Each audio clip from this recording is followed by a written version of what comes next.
नमो नमः।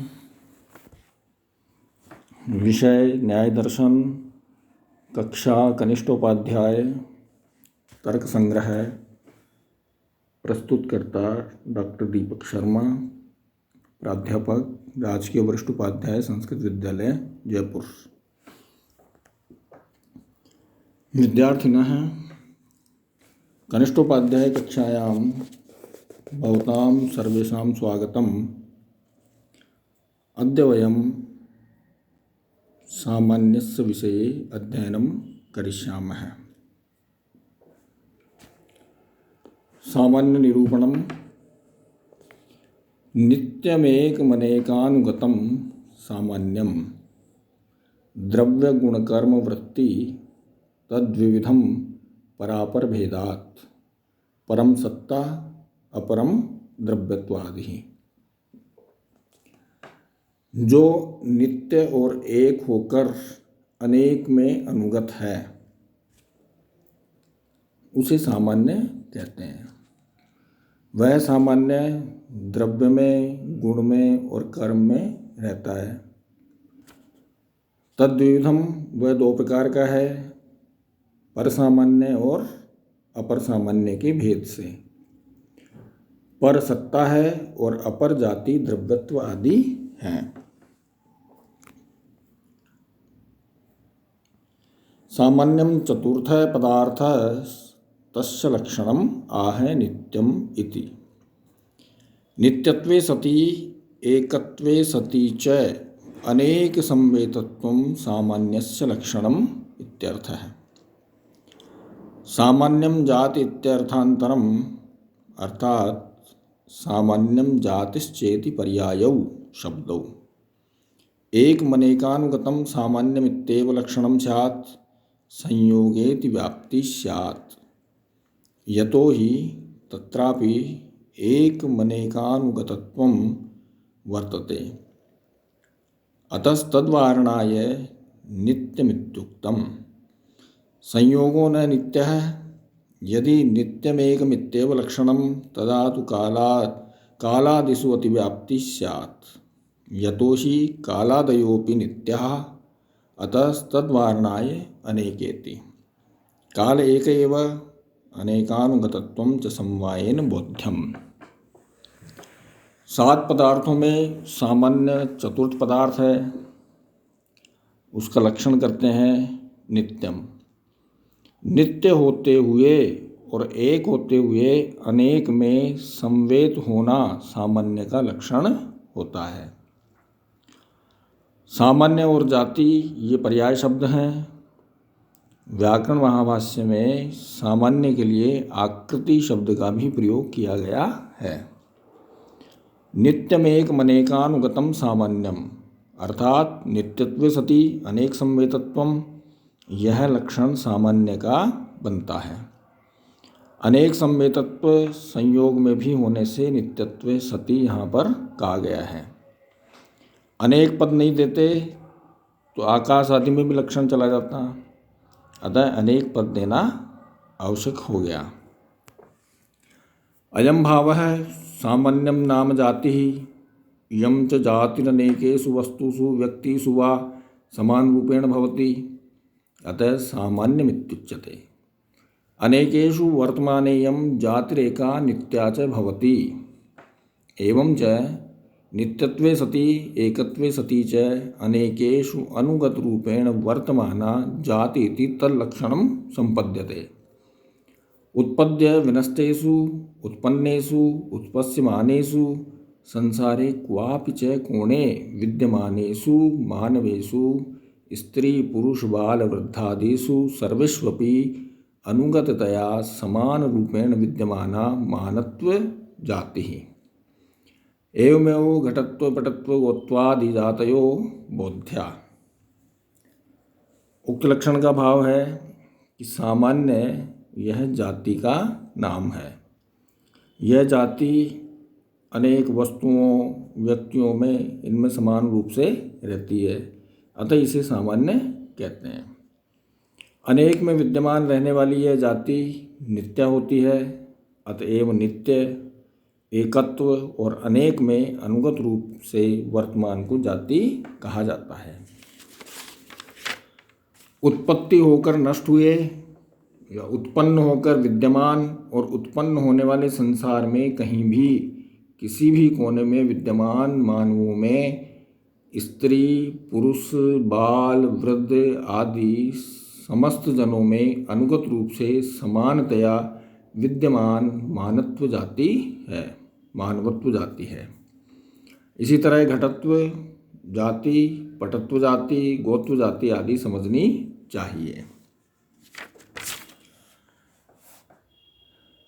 सामान्यस्य आश्रयम् आह द्रव्येति सामान्यं द्रव्येषु गुणेषु कर्मसु च तिष्ठति सामान्यं विभजते तदिति परसामान्य अपरसामान्यम इत्यर्थः।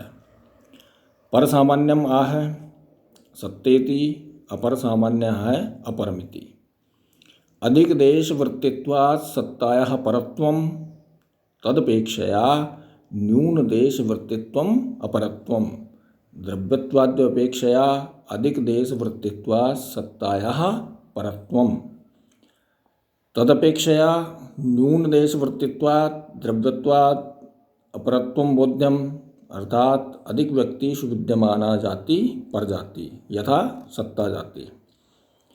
इयं द्रव्यगुणकर्मसु वर्तते। अल्प व्यक्तिषु विद्यमाना जाति अपरजाति यथा द्रव्यमात्रवृत्ति। द्रव्यगुणकर्मसु त्रिषु विद्यमानत्वात् अधिक व्यक्तिषु विद्यमानत्वम् अतएव परत्वम्। केवलं द्रव्यमात्रवृत्तित्वम् अल्पव्यक्तित्ववृत्तित्वम् अतएव अपरत्वमित्यर्थः। परत्वापरत्वे इमे सापेक्षे द्रव्यत्वापेक्षया सत्ता परा, सत्तापेक्षया द्रव्यत्वजाति अपरा। एवं परत्वापरत्वयोः परस्परं भिन्नत्वेऽपि न विरोधः यतो हि ते एकत्रापि तिष्ठतः। यथा पृथ्वीत्वे द्रव्यत्वापेक्षया अपरत्वं घटत्वापेक्षया च परत्वं वर्तते एवेति। एवं जाति स्वीकारादेव देशकालभेदेन अनन्तानां व्यक्तीनां पदार्थानां वा एकयोक्त्या मनुष्या, गावः, पशवो, वृक्षा, नदीत्यादि रूपेण व्यवहारः सुगमो भवति इति। सामान्य के दो भेद बताए जा रहे हैं, तद्विधम परसामान्य और अपरसामान्य।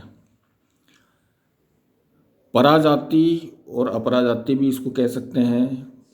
परसामान्य सत्ता है और अपर सामान्य द्रव्यत्व आदि है। अधिक देश वृत्ति होने के कारण सत्ता को पर कहा जाता है और उसकी अपेक्षा अर्थात पर की अपेक्षा न्यून देश वृत्ति को अपर कहा जाता है।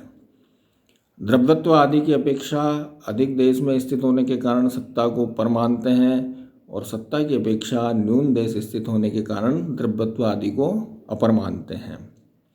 अर्थात अधिक देश में विद्यमान जाति पर जाति जैसे कि सत्ता जाति आदि।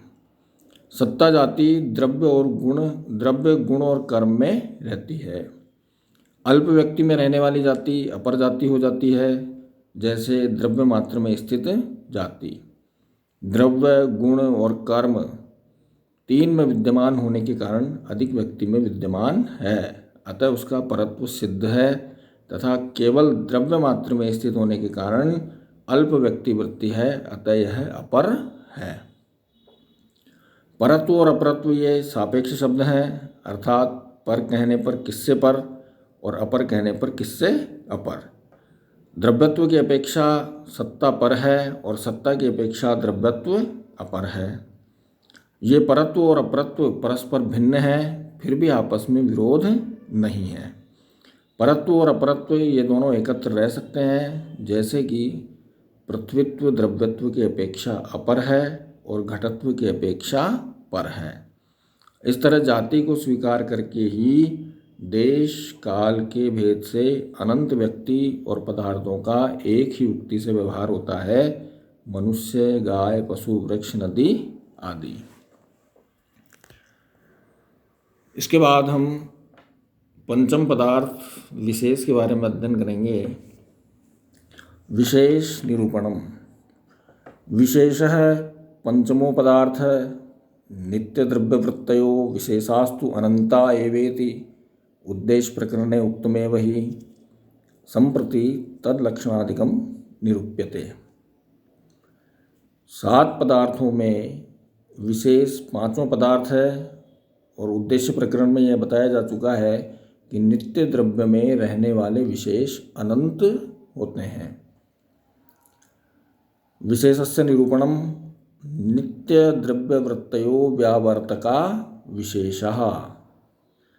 पृथ्वी, जल, तेज और वायु के परमाणु तथा आकाश, काल, दिक्, आत्मा और मन इन नित्य द्रव्यों में रहने वाले व्यावर्तक विशेष को विशेष कहा जाता है।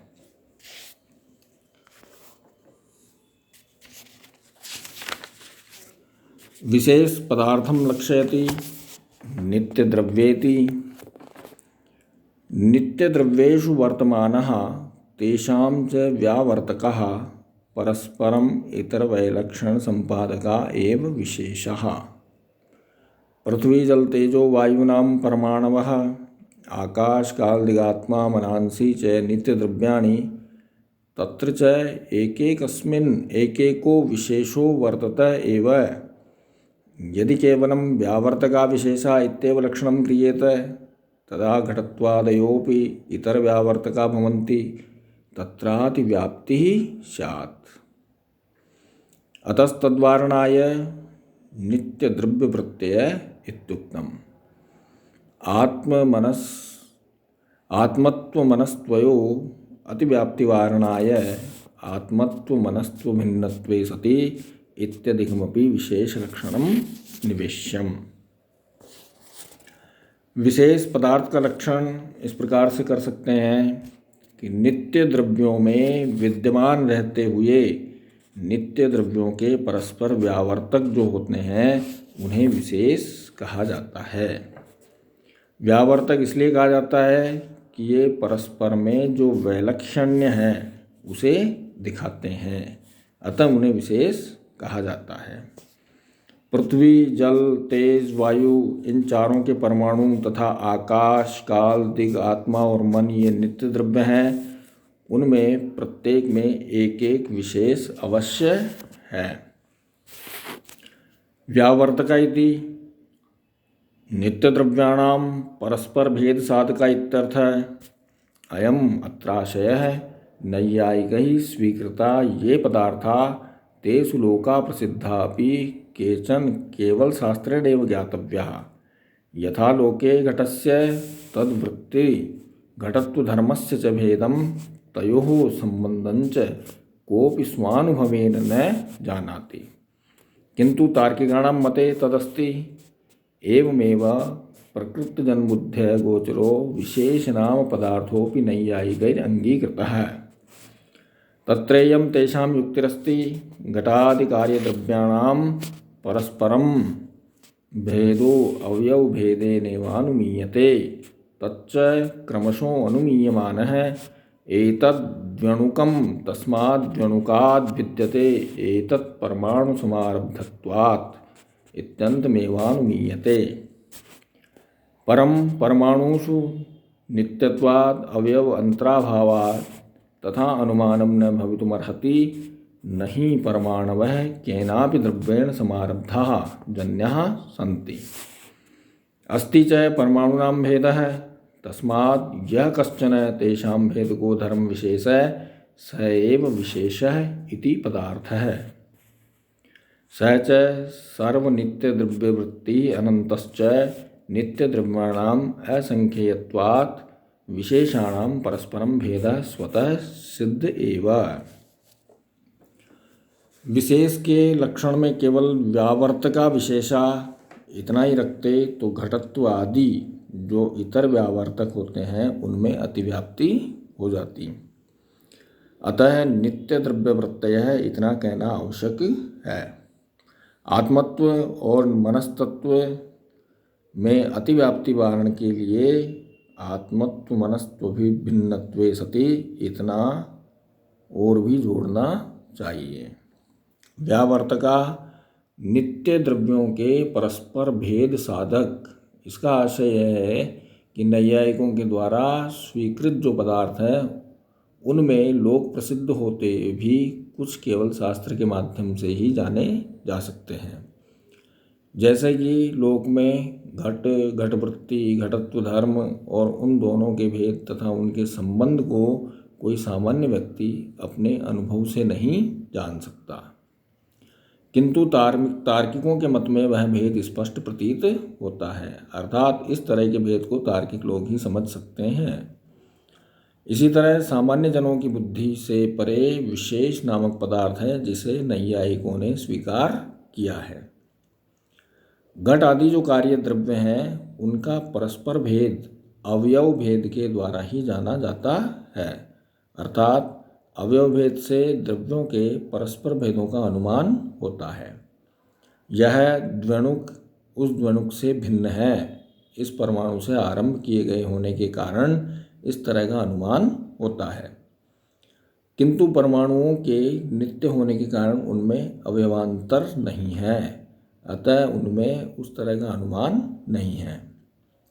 और भी यह बात है कि परमाणु किसी भी द्रव्य से समारब्ध यानी जन्य नहीं होते हैं, फिर भी परमाणुओं में भेद है। इसलिए जो कोई भेदक धर्म विशेष अवश्य है वह भेदक धर्म ही विशेष नामक पदार्थ है। वह विशेष समस्त नित्य द्रव्यों में रहता है और उसकी संख्या अनंत है। नित्य द्रव्यों की अनंतता होने के कारण उनमें रहने वाले विशेष भी अनंत होते हैं। विशेषों में भी परस्पर भेद स्वतः सिद्ध है।